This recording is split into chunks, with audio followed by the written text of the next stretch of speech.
नमस्कार दोस्तों। भारत के लिए एक बड़ी अपमानजनक बात है कि भारत का प्रधानमंत्री उत्सव में मस्त है। वोट चोरी से बने मुख्यमंत्री को शपथ दिलाने में व्यस्त है और भारत को अपमानित किया जा रहा है अमेरिकी कमीशन की रिपोर्ट में, सिक्योरिटी कमीशन की रिपोर्ट में, जिसमें कहा जाता है कि ऑपरेशन सिंदूर में पाकिस्तान ने भारत को हराया। यही बात पाकिस्तान के प्रधानमंत्री ने ऑपरेशन सिंदूर के बाद अपने राष्ट्र को संबोधित तत्काल बाद राष्ट्र को संबोधन में कही थी। यही बात उसने संयुक्त राष्ट्र संघ में कही थी। संयुक्त राष्ट्र संघ में भी हमारे प्रतिनिधि, हमारे विदेश मंत्री यह नहीं कह सके थे कि हम जीते। और शायद यही वजह है कि हमारे तमाम सारे दावे व्यर्थ साबित हुए और ऑपरेशन सिंदूर के मामले में, पहलगाम अटैक के मामले में आतंकी हमला नहीं माना गया है, उसे अंदरूनी विद्रोह माना गया है। और जिस तरह से देखा गया है वो अपने लिए चिंता का विषय है। जो अमेरिका की अपनी US China economic and security review commission है, उसकी वार्षिक रिपोर्ट में यह अपमान किया गया है। भारत का यह अपमान हो रहा है। 800 पन्ने की यह रिपोर्ट है और इस रिपोर्ट में जिस तरह भारत के लिए अपमानजनक बात कही गई है और पहलगाम घटना को विद्रोही हमला कहा गया है, विद्रोही हमला, टेरर अटैक नहीं माना गया है। भारत ने दुनिया भर में अपने सांसदों को भेजा, लेकिन उसके बाद हमें यह अपमानजनक स्थिति देखने को पड़ रही। क्यों?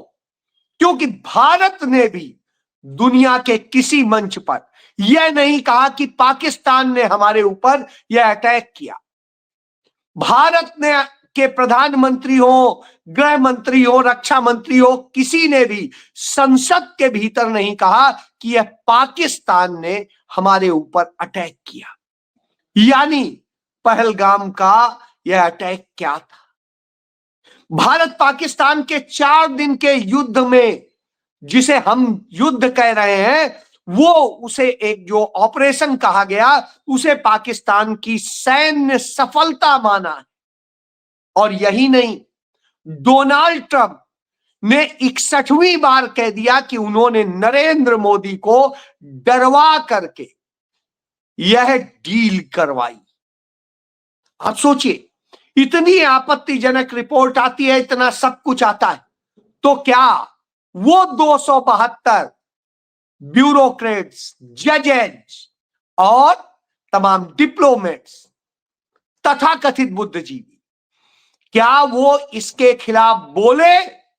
क्या उन्होंने इसके खिलाफ कहा?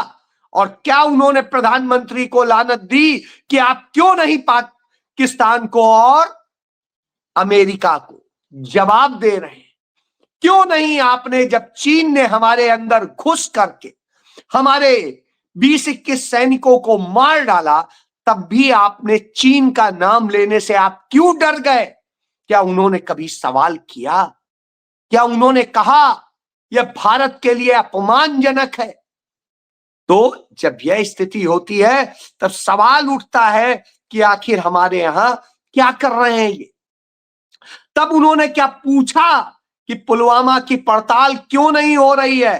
क्या उन्होंने पूछा कि आतंकवादियों को खुद राजधानी ले आने वाले पूर्व डीएसपी, जो डीएसपी था देवेंद्र सिंह, उसका क्या हुआ? क्या पूछा कि मोरबी मामले में अपराधी कौन है और क्या कर रहा है, उसे किस तरह बचाया गया? पूछा कि बालासोर रेलवे हादसे के पीछे कौन था और क्या सजा मिली?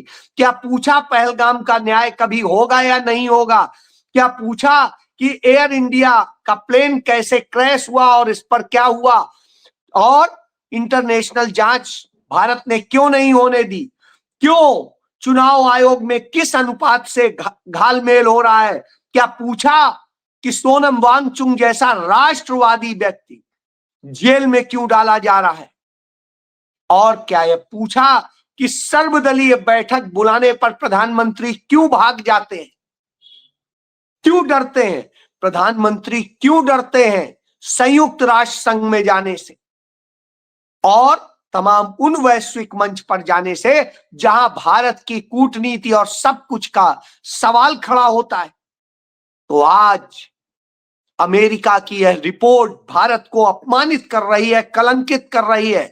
जो हमारा सैन्य इतिहास है, स्वर्णिम सैन्य इतिहास, जिसमें आजादी के बाद तो कोई लड़ाई ऐसी नहीं है जो हमने न जीती हो। चीन के साथ भी हम हारे नहीं, बराबरी पे छूटा था। और दूसरी बात, हमने चीन को 2 बार हराया।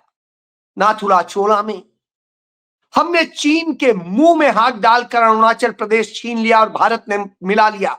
हमने पुर्तगाल को से छीन कर गोवा को भारत में मिला लिया। हमने फ्रांस से छीन कर पौंचेरी को भारत में मिला लिया। हमने इसी तरीके से सिक्किम को अमेरिका और चाइना के चुंगल से छुड़ाकर भारत में मिला लिया।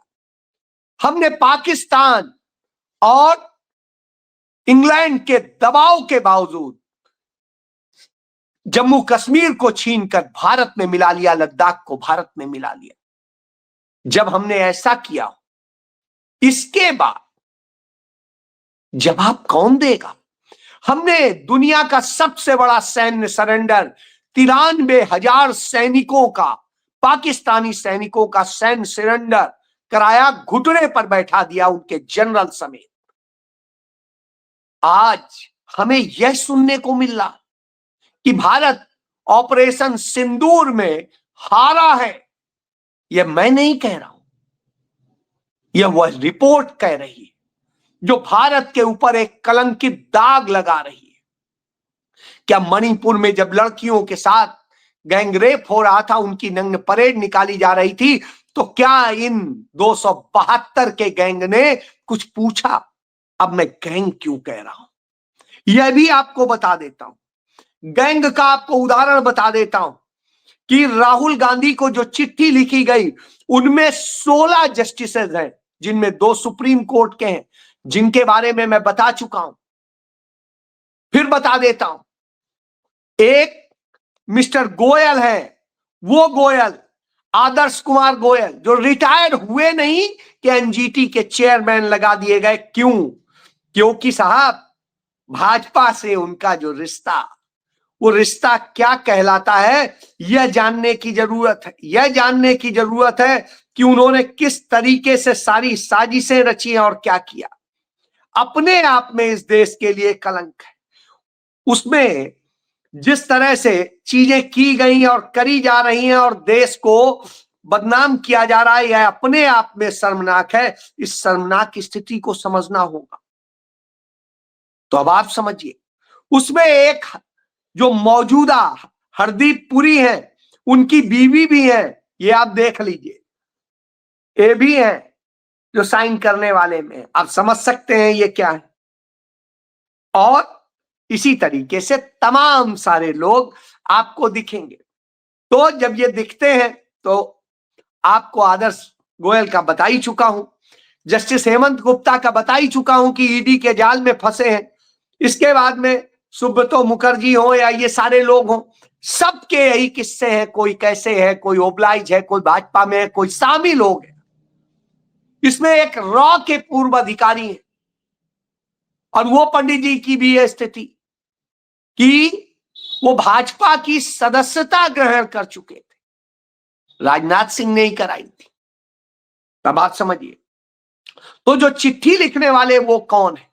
वो उस देश के वो 1% वाले लोग हैं जिन्होंने इस देश की करीब 50% संपत्तियों पर कब्जा कर रखा है। 50% संपत्तियों, वो 1% वाले लोग जिनके ऊपर राहुल गांधी का हमला होता है। राहुल गांधी यही कहते हैं, इस देश की संपत्तियों पे 1% ने कब्जा कर रखा है, जो इस देश के हर व्यक्ति में बंटनी चाहिए थी।